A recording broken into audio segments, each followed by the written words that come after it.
Barcelona, com sabem, té una llarga tradició de compromís amb la pau i els drets humans arreu, però també al Pròxim Orient. En aquest context s'inscriu l'agermanament amb Tel Aviv i Gaza el 1998 o la declaració de 2008 que va aprovar el Consell Municipal de Cooperació, integrat per representants de l'Ajuntament i entitats de la ciutat, demanant el compliment de la legalitat internacional a la franja de Gaza. El que fem avui precisament és reafirmar un cop més el compromís de Barcelona amb la pau i els drets humans a l'Orient Pròxim, sobretot quan es complirà mig segle de l'ocupació i la colonització de terres palestines. Això, evidentment, no va d'estar a favor d'Israel o de Palestina, sinó que va del compliment dels drets humans. I en un context de perillós creixement de la islamofòbia i de la judeofòbia a Europa, i no només a Europa, de buscar absolutament tots els camins perquè algun dia israelians i palestins puguin conviure junts, barrejats i en pau. Aquest govern és un govern que ha commemorat la Kristallnacht, és un govern que cada any commemora la Shoah, però també és el govern que ha acompanyat a les dones de la flotilla de Gaza i que avui vol fer un reconeixement exprés a tota aquella gent, àrab, jueva,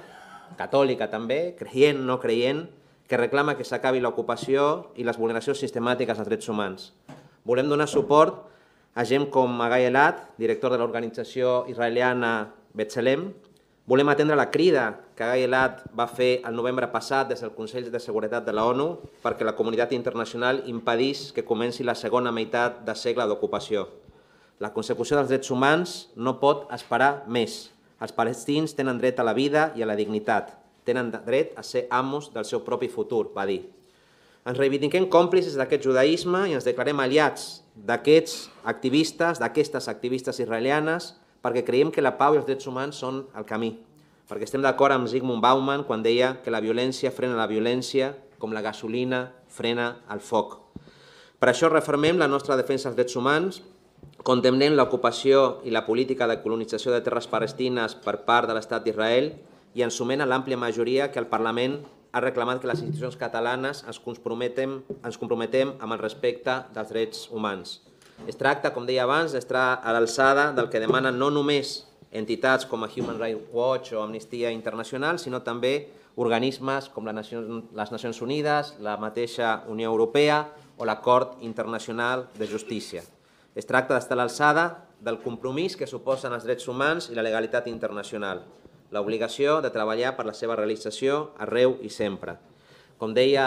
el cantautor israelià Julian Geffen, el colom de la pau s'està fent vell, ha vist massa guerres, ha vist massa odi, és hora que el deixem baixar del cartell, que pugui volar, que pugui tenir colomins i que aquests colomins portin a la pau i a una convivència justa entre palestins i israelians.